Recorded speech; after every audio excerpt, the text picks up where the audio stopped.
Next നമ്മൾ നോക്കാൻ പോകുന്നത് open source development. Open source development എന്ന് പറയുന്നത് നമ്മൾക്ക് ഇപ്പം വളരെയേറെ ഫെമിലിയർ ആയിട്ടുള്ള ഒരു ടോപ്പിക്കാണ് ഓപ്പൺ സോഴ്സ് ഡെവലപ്മെൻറ്റ് എന്ന് പറയുന്നത്.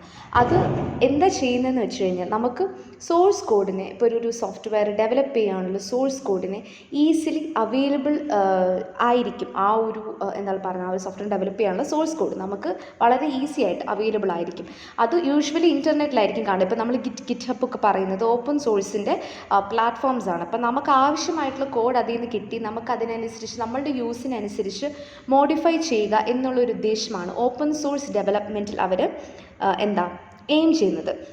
So many of them are the users of the code. അപ്പം ഒരാൾ കോൺട്രിബ്യൂട്ട് ചെയ്തിട്ടുണ്ടെങ്കിൽ ആ ഒരു കോൺട്രിബ്യൂഷനിൽ എഡിറ്റ് ചെയ്യാനും പുതിയ ഫീച്ചേഴ്സ് ഫങ്ഷനാലിറ്റീസ് ആഡ് ചെയ്യാനും ബഗ്സിനെ ഫിക്സ് ചെയ്യാനും ഒക്കെ നമുക്ക് ഓപ്പൺ സോഴ്സ് ഡെവലപ്മെൻറ്റ് യൂസ് ചെയ്യാം.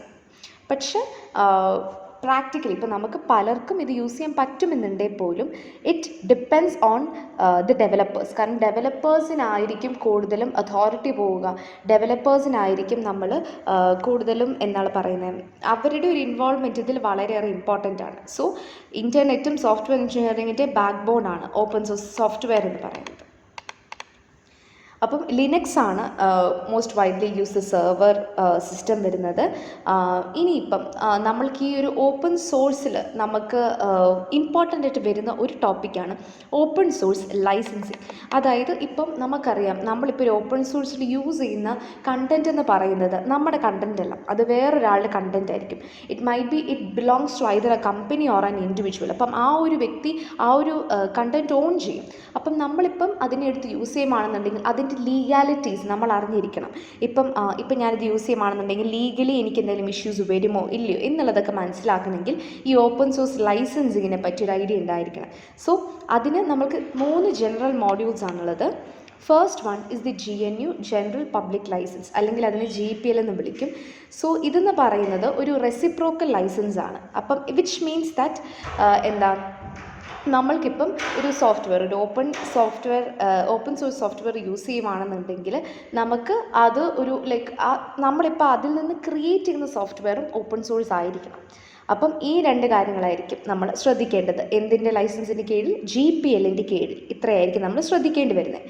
രണ്ടാമത്തെ ലൈസൻസിൻ്റെ ജനറൽ മോഡൽ എന്ന് പറയുന്നത് GNU lesser general public license. ഇതെന്ന് പറയുന്നത് GPLൻ്റെ ഒരു വേരിയൻറ്റ് തന്നെയാണ്. അപ്പം ഇതിൽ നമുക്ക് കിട്ടുന്ന ഒരു എക്സെപ്ഷൻ എന്താണെന്ന് വെച്ച് കഴിഞ്ഞാൽ നമുക്ക് ഈ സോഴ്സ് നമ്മളിപ്പോൾ ഈ ഒരു സോഫ്റ്റ്വെയറിലെ കോമ്പണൻസ് എഴുതുന്ന സമയത്ത് അതിൻ്റെ സോഴ്സ് നമ്മൾ പബ്ലിഷ് ചെയ്യേണ്ട ആവശ്യം ഇല്ല.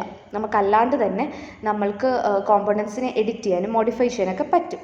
പക്ഷേ നമ്മൾ ലൈസൻസ്ഡ് കോമ്പോണൻറ്റിനെയാണ് നമ്മൾ ചേഞ്ച് ചെയ്യുന്നതെന്നുണ്ടെങ്കിൽ അതിനെ ഓപ്പൺ സോഴ്സ് ആയിട്ട് തന്നെ നമ്മളതിനെ പബ്ലിഷ് ചെയ്യേണ്ടി വരും. അതായത് ഇപ്പോൾ നമ്മൾ യൂസ് ചെയ്യുന്ന ഒരു സോഫ്റ്റ്വെയർ അത് ഓപ്പൺ സോഴ്സിൽ നമ്മൾ എടുത്തു, അതിപ്പം ലൈസൻസ്ഡ് അല്ല അല്ലെങ്കിൽ GPLൻ്റെ കീഴിലല്ല വരുന്നുണ്ടെങ്കിൽ അതിലൊരു കോമ്പോണൻറ്റ് മാത്രമേ വരുന്നുള്ളൂ, ആ കോമ്പോണൻറ്റ് നമ്മൾ യൂസ് ചെയ്യുന്നില്ല എന്നുണ്ടെങ്കിൽ പബ്ലിഷ് ചെയ്യേണ്ട ആവശ്യമില്ല. എന്നാൽ ഇപ്പം നമ്മൾ യൂസ് ചെയ്യുന്ന സോഫ്റ്റ്വെയറിൽ എവിടെയെങ്ങാനും ഒരു ലൈസൻസ്ഡ് കോമ്പോണൻറ്റ്, അതായത് ഇപ്പം GPL പോലത്തെ ലൈസൻസ് കോമ്പോണൻറ്റ് ആണെന്നുണ്ടെങ്കിൽ അതിനെ നമ്മൾ ഓപ്പൺ സോഴ്സ് ആയിട്ട് പബ്ലിഷ് ചെയ്യേണ്ടി വരും. തേർഡ് മോഡൽ എന്ന് പറയുന്നത് ബെർക്ലീസ് സ്റ്റാൻഡേർഡ് ഡിസ്ട്രിബ്യൂഷൻ ലൈസൻസ്. ഇതൊരു നോൺ റെസിപ്രോക്കൽ ലൈസൻസ് ആണ്.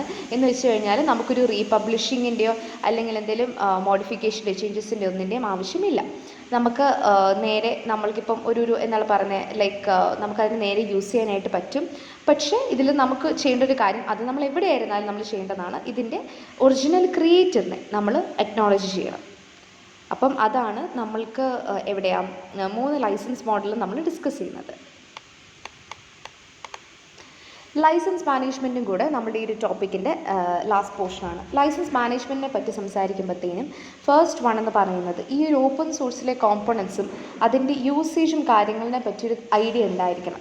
ഏത് ടൈപ്പ് ലൈസൻസിൻ്റെ ആണ് നമ്മൾ പ്രോഡക്റ്റ് റീയൂസ് ചെയ്യുന്നത് എന്നുള്ളതിൻ്റെ ഒരു ഐഡിയ വേണം. മൂന്നാമത്തേന്ന് പറഞ്ഞു കഴിഞ്ഞാൽ നമ്മൾക്കിപ്പോൾ ഒരു കോമ്പണൻറ്റ് നമ്മൾ യൂസ് ചെയ്യുമ്പം അതിനൊരു എവല്യൂഷൻ പാത്വേ ഉണ്ടായിരിക്കും. അപ്പം ആ പാത്വേനെ പറ്റി ഒരു ഐഡിയ ഉണ്ടായിരിക്കണം. പിന്നെ ഓപ്പൺ സോഴ്സ് ആദ്യമായിട്ട് യൂസ് ചെയ്യുന്ന ഒരാളാണെന്നുണ്ടെങ്കിൽ അവെയർ ആയിരിക്കണം എന്താണ് ഓപ്പൺ സോഴ്സിൽ നമ്മൾ ചെയ്യുന്നതെന്നും.